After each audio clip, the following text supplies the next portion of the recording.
আকীদা পরিষ্কার করতে হবে।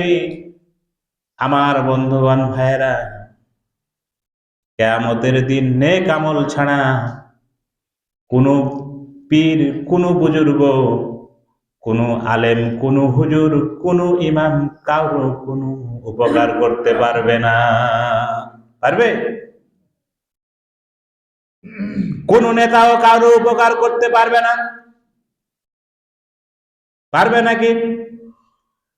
আমার বন্ধুগণ ভাইরা, বিশ্বাস করুন, আজকে মানুষেরা যেই নেতার কথাই ছুটে, যেই নেতার পিছনে ছুটে, যেই নেতার চরিত্র ভালো না, যেই নেতা আপনার আমার জন্য একটা দিনের জন্য বলে না, ও আমার অনুসারীরা নামাজ পড়েছো কিনা, তোমার পিতা মাতার খেদমত করো কিনা, রমজান মাসে রোজা আসলে তুমি রোজা রাখো কিনা। ও মুসলমান, বিশ্বাস করুন এবং চিন্তা করুন, এরকম নেতার পিছে আমার ছুটা যাবে নাকি?